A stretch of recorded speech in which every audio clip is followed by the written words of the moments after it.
Hello ಎಲ್ಲರಿಗೂ ನಮಸ್ಕಾರ. ಹೊಸ ಹೊಸ ಕತೆ ನಿಮ್ಮ ಜೊತೆ ಕನ್ನಡತಿ ಋಣಾನುಬಂಧ 4. ನವನೀತ್ ಹೂವಿನ ಅಂಗಡಿಯಲ್ಲಿ ಎಲ್ಲ ಡಿಸೈನ್ ನೋಡಿ ಇದು ಓಕೆ, ಹಾಗೆ ಒಂದು ಬೊಕ್ಕೆ ರೆಡಿ ಮಾಡಿ, ಚಾಕ್ಲೇಟ್ ಹೂವು, ಅದರ ಮಧ್ಯೆ ಒಂದು ಗಿಫ್ಟ್ ಇಡೋ ಅಷ್ಟು ಜಾಗ ಇರಬೇಕು. ಆ ರೀತಿ ಅರೇಂಜ್ ಮಾಡಿ ಕೊಡಿ. ಹಾಗೆ ಫ್ರೆಶ್ ಆಗಿರಬೇಕು ಹೂಗಳು ಕೂಡ. ನನ್ನ ಹುಡುಗಿ ನೋಡಿದ ತಕ್ಷಣ ಕಳೆದೋಗ್ಬೇಕು, ಆ ರೀತಿ ಇರಲಿ ಆಯಿತಾ.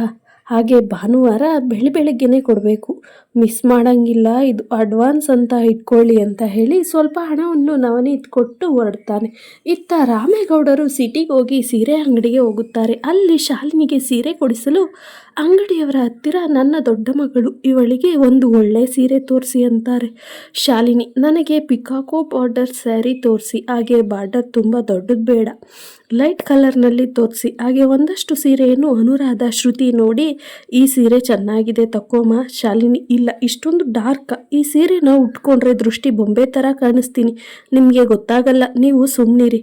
ಆಗ ಅನುರಾಧ, ಶ್ರುತಿ ಸುಮ್ಮನಾಗಿ. ಶ್ರುತಿ ಹಾಗೆ ಕಣ್ಣಾಯಿಸುತ್ತಿದ್ದಾಗ ಒಂದು ತುಂಬ ಸುಂದರವಾಗಿ ಕಾಣುತ್ತಿತ್ತು. ಅದಕ್ಕೆ ಶ್ರುತಿ ಅದನ್ನು ನೋಡುತ್ತಾ ಅಂಗಡಿಯವರಿಗೆ ಈ ಸೀರೆ ರೇಟ್ ಎಷ್ಟು ಅಂತ ಕೇಳ್ತಾಳೆ. ಅದಕ್ಕೆ ಅವನು 3,000 ಮೇಡಮ್. ಇದನ್ನೆಲ್ಲ ರಾಮೇಗೌಡರು ಗಮನಿಸಿ ಶ್ರುತಿ ಹತ್ತಿರ ಬಂದು, ಯಾಕಮ್ಮ ಈ ಸೀರೆ ಇಷ್ಟ ಆಯಿತಾ? ಶ್ರುತಿ, ಏನಿಲ್ಲಪ್ಪ, ಸುಮ್ಮನೆ ನೋಡ್ತಾ ಇದ್ದೆ, ಚೆನ್ನಾಗಿತ್ತಲ್ವ, ಹಾಗೆ ರೇಟ್ ಕೇಳಿದೆ. ಆ ಸೀರೆಗೆ 3,000 ಅಂತೆ. ರಾಮೇಗೌಡರು, ತಗೋ ನಾನು ಕೊಡ್ತೀನಿ ಅಂತ ಹೇಳ್ತಾರೆ.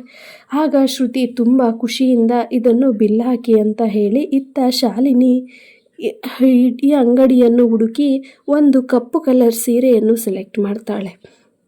ಅದನ್ನು ನೋಡಿದ ಅನುರಾಧ, ಬೇಡಮ್ಮ ಶಾಲಿನಿ, ಮದುವೆಯ ಮೊದಲ ಶಾಸ್ತ್ರ, ನೀನು ಕಪ್ಪು ಸೀರೆ ಹಾಕೋದು ಅಷ್ಟೊಂದು ಶುಭವಲ್ಲ. ಹಾಗೆ ಯಾವುದೇ ಶುಭ ಕಾರ್ಯಕ್ರಮಗಳಿಗೆ ಕಪ್ಪು ಸೀರೆಯನ್ನು ಉಡಬಾರದು, ಅದು ಅವಲಕ್ಷಣ. ಹಾಗೆ ನೋಡಿದವ್ರು ಕೂಡ ಏನಂತ ಬುದ್ಧಿ ಕಲಿಸೋರೆ ಮಗಳಿಗೆ ಅಂತ ಹೇಳ್ತಾರೆ ಅಲ್ವಾ, ಅದಕ್ಕೋಸ್ಕರ ಬೇಡ ಅಂತ ಹೇಳ್ತಾರೆ. ಬೇರೆ ಯಾವುದನ್ನಾದರೂ ತಗೋ, ಆಮೇಲೆ ಈ ಕಪ್ಪು ಸೀರೆ ತಗೋವೆ. ಶಾಲಿನಿ, ಕಪ್ಪು ಸೀರೆ ಹಾಕ್ಕೊಂಡ್ರೆ ಏನಾಗುತ್ತೆ ಅಮ್ಮ? ಅದೆಲ್ಲ ನಮ್ಮ ಭ್ರಮೆ. ನಾವು ಒಳ್ಳೆಯದು ಅಂದ್ಕೊಂಡ್ರೆ ಒಳ್ಳೆಯದಾಗುತ್ತೆ, ನಮ್ಮ ಮನಸ್ಸಲ್ಲಿ ಕೆಟ್ಟದ್ದು ಅಂದ್ಕೊಂಡ್ರೆ ಕೆಟ್ಟದ್ದಾಗುತ್ತೆ. ಕಪ್ಪು ಬಿಳುಪು ಕಲರು ಯಾವುದೇ ರೀತಿ ಲೆಕ್ಕಕ್ಕೆ ಬರಲ್ಲ. ನೀನು ಇನ್ನೂ ಹಳೆ ಕಾಲದೋಳ ಥರನೇ ಆಡಬೇಡ, ನನ್ನ ಮಾತನ್ನು ಸ್ವಲ್ಪ ಕೇಳು ಅಂತ ಹೇಳ್ತಾಳೆ. ಹಾಗೆ, ಇನ್ನೂ ಯಾವ ಕಾಲದಲ್ಲಿದ್ದೀಯಾ ಅಮ್ಮ ನೀನು? ಅನುರಾಧ, ಹಾಗಲ್ಲವೇ, ಹೇಳಿದಷ್ಟು ಕೇಳು, ಅದು ಬಿಟ್ಟು ನನಗೆ ಬುದ್ಧಿ ಹೇಳೋಕ್ಕೆ ಬರಬೇಡ. ಇಲ್ಲ ಅಂದರೆ ಸುಮ್ಮನಿರು, ನಾನೇ ಸೆಲೆಕ್ಟ್ ಮಾಡ್ತೀನಿ. ಶಾಲಿನಿ ತುಂಬ ಸಿಟ್ಟಾಗಿ, ನನಗೆ ಆ ಸೀರೆನೇ ಬೇಕು, ಬೇರೆ ಸೀರೆ ಬೇಡ ಅಂತ ಹೇಳ್ತಾಳೆ. ಇದನ್ನೆಲ್ಲವನ್ನು ನೋಡಿದ ರಾಮೇಗೌಡರು, ಅನುರಾಧ ಸುಮ್ಮನಿರು ನೀನು, ಇದು ಮನೆಯಲ್ಲ ಅಂಗಡಿ, ಎಲ್ಲರ ಮುಂದೆ ಏನು ನಿಂದು? ವಯಸ್ಸಿಗೆ ಬಂದಿರೋ ಮಕ್ಕಳ ಹತ್ರ ಈ ರೀತಿನ ಮಾತಾಡ್ತಿದ್ದೀಯಲ್ಲ, ಬುದ್ಧಿ ಇದೆಯಾ ಇಲ್ವಾ? ಅನುರಾಧ, ಹಾಗಲ್ಲ ರೀ, ಇವಳಿಗೆ ಬುದ್ಧಿ ಇದೆಯಾ ಇಲ್ವಾ, ಈಗಾಡ್ತಾಳೆ, ಹೇಳಿದ ಮಾತೇ ಕೇಳೋಲ್ಲ. ಮದುವೆ ಆಗೋ ಹುಡುಗಿ ಈಗೆಲ್ಲ ಆಡೋದು ಎಷ್ಟು ಸರಿ? ನೋಡಿದವ್ರು ಏನು ಅಂದ್ಕೊಳ್ತಾರೆ? ಇವಳನ್ನ ನಮ್ಮ ಮನೆಗೆ ತಂದ್ಕೊಳ್ತಾ ಇದ್ದೀವಿ, ಏನು ಎತ್ತ ಅಂತ ಅಂದ್ಕೊಳ್ಳಲ್ವಾ? ವಯಸ್ಸಿಗೆ ಬಂದಿರೋ ಹುಡುಗಿ ಕರೆಕ್ಟಾಗಿರಬೇಕು, ಹೇಳ್ದವ್ರ ಮಾತು ಕೇಳಬೇಕು. ಇವಾಗಲೇ ಹಿಂಗಾಡ್ತಾಳೆ, ಇನ್ನು ಅತ್ತೆ ಮನೇಲಿ ಅತ್ತೆ ಏನಾದರೂ ಅಂದರೆ ವಾಪಸ್ ಇವಳು ಮನೆಗೆ ಬರ್ತಾಳೋ ಏನೋ ಅನಿಸುತ್ತೆ. ರಾಮೇಗೌಡರು, ಈಗ ಆಯಿತು, ಅದನ್ನೆಲ್ಲ ಮಾತಾಡಬೇಡ, ಮುಚ್ಚು ಬಾಯ್ನ. ಶಾಲಿನಿ, ಈ ಸೀರೆನೂ ತಗೋ, ಹಾಗೆ ನಿಮ್ಮ ಅಮ್ಮ ಯಾವ ಸೀರೆನ ಸೆಲೆಕ್ಟ್ ಮಾಡ್ತಾರೆ ಆ ಸೀರೆ ಕೂಡ ತಗೋ. ಇದನ್ನು ಅವತ್ತು ಉಟ್ಕೋಬೇಡ, ಬೇರೆ ದಿವಸ ಉಟ್ಕೋ. ಹಿರಿಯರು ಹೇಳೋ ಮಾತನ್ನು ಸ್ವಲ್ಪ ಕೇಳು ಆಯಿತಾ, ಇದನ್ನು ತಗೋಬೇಡ ಅಂತ ಹೇಳ್ತಾ ಇಲ್ಲ, ತಗೋ ಅಂತ ರಾಮೇಗೌಡರು ಹೇಳ್ತಾರೆ. ಆಗ ಕಪ್ಪು ಸೀರೆನ ಬೇರೆ ದಿವಸ ಉಟ್ಕೋ ಅಂತಾರೆ.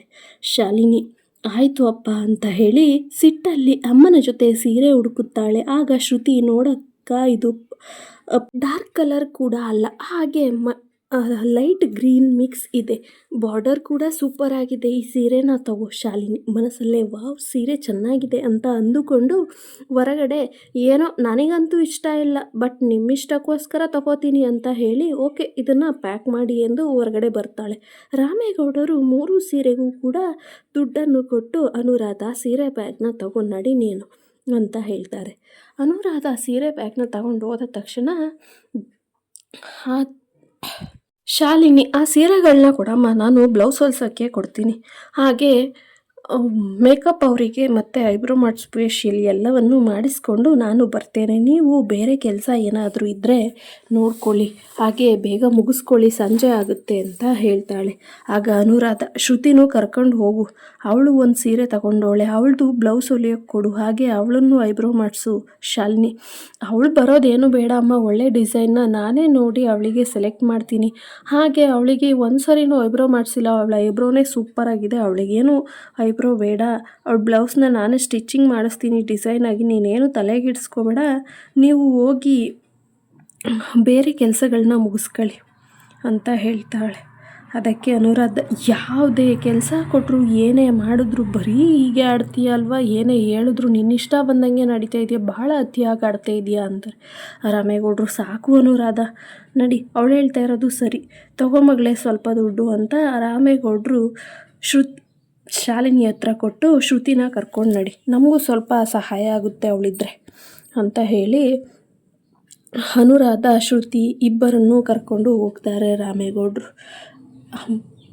ಹಾಗೆ ರಾಮೇಗೌಡ್ರಂತಾರೆ, ಶ್ರುತಿ, ನಾನು ಭಟ್ರು ಬರೆದಿರುವ ಸಾಮಾನುಗಳು ಹಾಗೆ ಮನೆ ಸಾಮಾನ ದಿನಸಿ ಅಂಗಡಿಯಲ್ಲಿ ತಗೋತಾ ಇರ್ತೀನಿ, ನಿಮ್ಮಮ್ಮಂಗೆ ಬೇರೆ ಏನಾದರೂ ಬೇಕಿದ್ದರೆ ಕೊಡಿಸು ಅಂತ ಹೇಳಿ ಶ್ರುತಿ ಕೈಗೆ ದುಡ್ಡನ್ನು ರಾಮೇಗೌಡರು ಕೊಟ್ಟು ದಿನಸಿ ಅಂಗಡಿ ಹತ್ರ ಹೋಗ್ತಾರೆ. ಆಗ ಶ್ರುತಿ, ಅಮ್ಮ ಏನೇನು ಬೇಕಮ್ಮ ಅಂತ ಕೇಳ್ತಾಳೆ. ಅನುರಾಧ, ಎಲೆ ಅಡಿಕೆ, ಹೂವು, ಬಾಳೆಹಣ್ಣು, ಹಾಗೆ ತಟ್ಟೆ ತುಂಬಲು ತಟ್ಟೆಗಳು, ಹಾಗೆ ಮನೆ ಮುಂದೆ ಹೂವಿನ ಅಲಂಕಾರ ಮಾಡಲು ಹೂವು, ಅರಿಶಿಣ ಕುಂಕುಮ ಕೊಡಲು ಹೂಗಳು, ಹಾಗೆ ದೇವ್ರ ಕೋಣೆಗೂ ಅಲಂಕಾರ ಮಾಡಲು ಹೂ ಬೇಕು ಮಗಳೇ, ಇಷ್ಟನ್ನು ತಗೋಬೇಕು ಅಂತ ಹೇಳ್ತಾಳೆ. ಆಗ ಶ್ರುತಿ, ಅಮ್ಮ ನೀನು ಎಲೆ ಅಡಿಕೆ, ಹೂವು, ಬಾಳೆಹಣ್ಣು ತಗೋ ಸಾಕು, ಅರೇಂಜ್ಮೆಂಟು ಮನೆ ಮುಂದೆ ಮಾಡೋದಕ್ಕೆ ಅಕ್ಕನಿಗೆ ಹೆಂಗಿದ್ರು ಎಂಗೇಜ್ಮೆಂಟ್ಗೆ ಸ್ಟೇಜ್ ಡೆಕೋರೇಷನ್ಗೆ ಬೇರೆಯವರಿಗೆ ಅಪ್ಪ ಹೇಳ್ತಾರೆ, ಅವರೇ ಮನೆ ಮುಂದೆ ಅಲಂಕಾರ ಮತ್ತು ದೇವ್ರ ಕೋಣೆ ಅಲಂಕಾರವನ್ನು ಅವರೇ ಮಾಡಿಕೊಡ್ತಾರೆ ಹೇಳಿದ್ರೆ, ಹಾಗೆ ತಟ್ಟೆಗಳನ್ನು ಕೂಡ ಅವರೇ ತಂದು ಕೊಡ್ತಾರೆ, ನಾವೇನು ತಗೊಳ್ಳೋದೇನು ಬೇಕಾಗಿಲ್ಲ ಅಮ್ಮ ಅಂತ ಹೇಳ್ತಾಳೆ. ಆಗ ಸರಿ ಅಂತ ಹೇಳಿ ಅನುರಾಧ, ನಡಿ ಆಯಿತು, ಬಾಳೆ ಎಲೆ, ಹೂವು, ಅಡಿಕೆ ಕೊಡಿ ಅಂತ ಹೇಳಿ ಅಷ್ಟನ್ನು ತೆಗೆದುಕೊಂಡು ರಾಮೇಗೌಡರಿಗೆ ಫೋನ್ ಮಾಡಲು ಹೇಳ್ತಾಳೆ. ಶ್ರುತಿ ಫೋನ್ ಮಾಡಿ, ಅಪ್ಪ ನಾವು ಇಲ್ಲಿ ಎಲ್ಲ ಕೆಲಸನೂ ಮುಗಿಸ್ಕೊಂಡು, ನೀವು ಏನು ಮಾಡ್ತಾಯಿದ್ದೀರಾ? ರಾಮೇಗೌಡರು, ಹೇಳವ, ನಾನು ಇಲ್ಲಿ ದಿನಸಿ ಅಂಗಡೀಲಿ ಸಾಮಾನು ಕಟ್ಟಿಸ್ತಾ ಇದ್ದೆ, ನಿಮ್ಮ ಕೆಲಸ ಎಲ್ಲ ಮುಗೀತಾ? ಅದಕ್ಕೆ ಶ್ರುತಿ, ಅಪ್ಪ ಮುಗೀತು, ಅದಕ್ಕೆ ಫೋನ್ ಮಾಡಿದೋ ನಾವು. ರಾಮೇಗೌಡರು, ಹಾಗಾದರೆ ಒಂದು ಕೆಲಸ ಮಾಡಿ, ಗಣೇಶನ ಅಂಗಡಿ ಒಡವೆ ಅಂಗಡಿಗೆ ಬನ್ನಿ, ನಾನು ಅಲ್ಲಿಗೆ ಬರ್ತೀನಿ, ಇವನಿಗೆ ಸಾಮಾನ ಕಟ್ಟಿಡೋಕೆ ಹೇಳ್ಬಿಟ್ಟು ಬರ್ತೀನಿ. ಶ್ರುತಿ, ಅಕ್ಕ ಇನ್ನೂ ಬಂದಿಲ್ವಲ್ಲ? ಅಪ್ಪ ರಾಮೇಗೌಡರು, ಪರವಾಗಿಲ್ಲ, ನಿನಗೆ ಗೊತ್ತಾಗುತ್ತೆ ಅಲ್ವಾ ಬಾ ಮಗಳೇ ಎಂದು ರಾಮೇಗೌಡರು ಒಡವೆ ಅಂಗಡಿಗೆ ಹೋಗ್ತಾರೆ. ಗಣೇಶ, ಓ ಏನು ಗೌಡ್ರೆ, ಅಪರೂಪಕ್ಕೆ ನಮ್ಮ ಒಡವೆ ಅಂಗಡಿ ಕಡೆ ತಲೆ ಹಾಕಿದ್ದೀರಾ, ಏನಾದರೂ ವಿಶೇಷನಾ? ರಾಮೇಗೌಡರು, ಮೊದಲು ನೀರು ಕೊಡಪ್ಪ, ತುಂಬ ಬಾಯಾರಿಕೆ ಆಗ್ತಿದೆ, ಆಮೇಲೆ ಮಾತಾಡ್ತೀನಿ.